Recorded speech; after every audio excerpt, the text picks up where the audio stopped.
Hi, guys, welcome back. This is my fourth episode of my podcast, and I'm so excited because I was finally able to figure out my new headphones. I had to get a special cable to connect it to the microphone and all that stuff. So now I don't hear the echo, I don't hear my own voice, I just hear what I'm recording, and it's super cool. So this week's podcast, I'm sorry, episode is going to be um, about depression and anxiety. I had told you guys about that before. I wanted to start first saying, that I obviously, sorry, I have some depression and anxiety that I haven't been dealing with for many years now. And I just realized, like, probably a couple of years now, I just thought that me crying all the time was normal. Like, that was just who I was. And then I realized once I started taking antidepressants that was not exactly who I was. Like, I can feel those feelings, but I didn't have to cry that much, and they wouldn't hurt me that much. Like, now it's much better. It's more controlled. Like, there's things that people say, and they don't hurt me to the point that I'm gonna cry right now. You just said that I'm mean or something, and I'm gonna cry. Like, no. Like, before I was like, say something and there's like tears coming down, like this is a waterfall, and it's not. So that's good. I realized that, my crying was probably just all my depression that was in there. I also have some anxiety I've been dealing with, especially since COVID arrived. I mean, I've always had it, but it got worse during COVID. I was having panic attacks in my kitchen. Literally, I would have panic attacks at work. I would have panic attacks for nothing.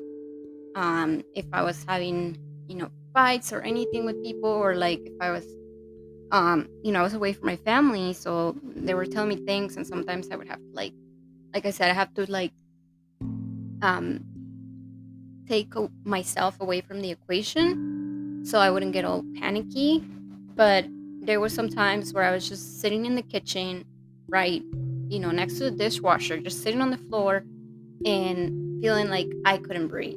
Like, I'm just gonna cry, I'm just gonna lay in a ball, and there's nothing I can do. Honestly, it's been quite a journey, getting better from the anxiety and the depression and everything. Obviously with the help of my doctor and switching medications, switching doses, like everything.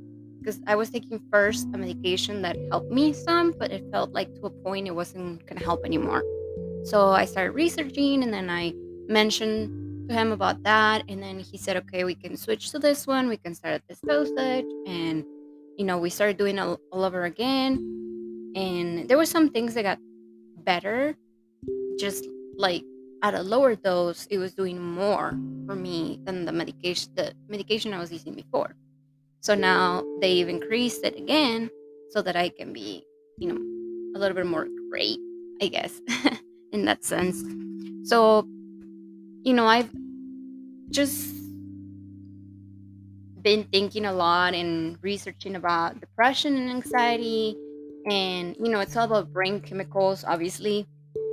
At some point, your brain, it's like lacking something, or something is not there. And so basically, I've read that depression, and it's a common and serious mental illness that affects the way you feel, the way you think, the way you act. Um, it's basically the elevation and the lowering of a person's mood. So it affects like everything, basically who you are, how you act. And I really don't know when this started. I know that my anxiety is probably since I was a kid, because I remember I didn't have panic attacks, but I used to bite my nails, and it's just one of those things that you always have to, like, I don't know, distract yourself from what you're doing. And honestly, I got really low at some point, not like low enough to, have to go to the hospital, but it's just like there was a lot of sadness. I lost interest in a lot of things. It was just basically taking my daily life. Like I I still get days like that. Like there's days that I'm like, okay, today I'm gonna clean, I'm gonna do this, I'm gonna do that. But there's this that, you know what, I can cook today. We're gonna have to order something out, or I mean, order in and just eat that. But I don't know. It was just really difficult. Like just thinking about that, seeing how it affected me. I don't think a lot of people knew how it was affecting me. Like there's days that it was just so hard to get out of bed and go to work, but I just did it. And then, like in the middle of the day, I would just start crying out of nowhere, and I would just start feeling really low. And then I would just have to keep going because that's who I am. Like I don't stop for anything, and it was just really really hard. I had to like I would look at my house and be like, okay, everything is a mess. I mean, it's still a mess, honestly. I don't think it's never not gonna be a mess, but it's like an organized mess. But sometimes it would be like just the stuff everywhere. Like there's dishes, there's plates, there's just like clothes and things that I'm not doing because I'm, the person that has to do everything in the house, and I'm just not doing it. And then I would try to be there for my daughter, but even she could see that I was like sad, and I would just be like in a ball in the couch and be like, "Oh, let's just, watch TV and order in." And she would be happy because we would watch something funny that actually we would usually watch Gilmore Girls. That's our favorite show to watch every day. That's what makes us happy, and it really like makes my mood feel better.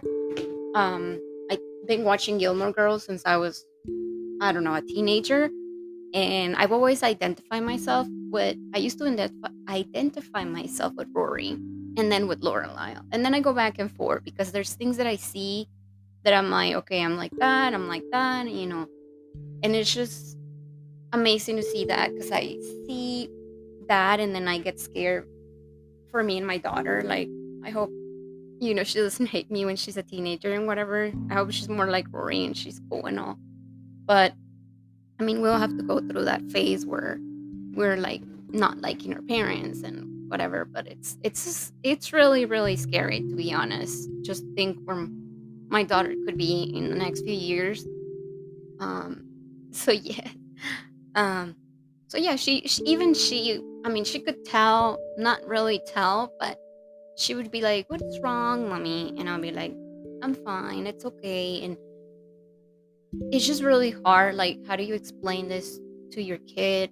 Like, how do you not keep going for your kids? And honestly, it's just hard. Like people that don't have depression or anxiety, they're like, well, how do people live with depression? Or is it just fake? Because I see them doing things and keep going with their lives. Like, yes, we can keep going. That doesn't mean we're okay. Like, if I have to go to a family thing and I'm not feeling okay, I just put on a face and I just keep going. Or I just put on a face for my friends. Like sometimes it's just really hard. I just have to keep putting on a face. Like it's like putting on a mask. It's like being Batman every night, being a different person. Nobody knows who you really are. And it's just hard, to be honest. And I'm sure that if you guys have gone through anything like this, you know what I mean. It's really hard. People just don't understand it. And so at this point, I have like just chronic depression, chronic anxiety. I take medication every day for that. And I try to do things lately. Ever since I started this podcast and a little bit before, I started thinking about what makes me happy and what should I be doing to be happy instead of just, settle for, I don't know, a job or a place or a thing or who I think I am or who people think I am. It's been honestly a lot of years that I haven't really care. I mean, it's not that I don't care, I care, but it's just like I don't pay as much attention or I don't take it as personal when people don't like me. If you don't like me, okay, that's cool. You don't have to like me, honestly. Just don't come to my house and act rude or whatever. I respect everyone's views. Honestly, I don't have. not everybody has to like me. I'm not a person that needs to be liked to survive because I have my own friends. I have my friends that are my deep, deep friends that I've had for over 10 years, and they're always been there for me. And they've been there for me when I was pregnant. They were for me there when I didn't get married. Story for another day. They were there for me, when I moved away. They're still there for me, and I try to be there for them even though I'm far away. I actually just saw some of my best friends this weekend, and I'm gonna see my best friend next week again. Um, or I guess for the first time ever since she's been pregnant. She's 8 months pregnant, and I'm finally gonna see her for a baby shower. And I just saw my best friends this past weekend. One of my best friends just got married, and she moved to another town that's like 10 hours away. And she came to see the family and everybody for the first time. And then, you know, I saw my little niece. I consider her like my little daughter. She is amazing. She's so cute. She's like a year and a half now, a little less than a year and a half now. But she's amazing. She loves me. I took care of her during, my other friend's wedding when her mom was getting ready. And it's just like, I don't know. Kids do a thing in me. It's not that I want to have any more kids myself, honestly, because I remember diapers and crying and not sleeping. And it's just, oh my God. And you go obviously through all the stages where you're like, oh my God, this is amazing. I can wait for the next one. And you're like, oh, when the next one comes, it's not the best, honestly. Now that my daughter's so big and I'm like, okay, you can do your own lunch, you can brush your own teeth and wipe your own butt. Cool. That is so cool. So I don't have to do it. But I love little babies when they're like in that age. They barely talk to you, or like you hold them and they're just like this precious little thing. I love them. So they kind of like fill me up. And seeing my friends, honestly, is one of the best things for my state. I guess the state of mind that I have, the problems that I have. And even though sometimes they don't know what's going on with me, I try to tell them some things. Sometimes I try not to overwhelm them because obviously I know that they also have their own lives. Like some of them have kids, they have jobs, they have things. Like I probably do have a couple friends that are depressed. I do know that a few of my friends have been on medication. I've had friends that have gone through big episodes, and I understand them. And I'm like, okay, you want me to leave you alone? I will, because I know how that feels. Like you want to be there for them, but sometimes there's nothing you can do. Like I know people want to be there for me, but sometimes there's nothing anyone can do. You just have to regroup yourself and find something that keeps you going. Or sometimes you just give it time, or you get distracted. And like me, I sometimes try to build things. Like it's so weird, I would buy random furniture and try to like build it myself, because I don't know, it just gives me like this energy power up, I guess. And I just do it. Or I write, or like I've been doing this podcast. Or I just like buy books. I hate when I do that, because I've bought probably about 10 books in the last 6 months, and I have not read any of them.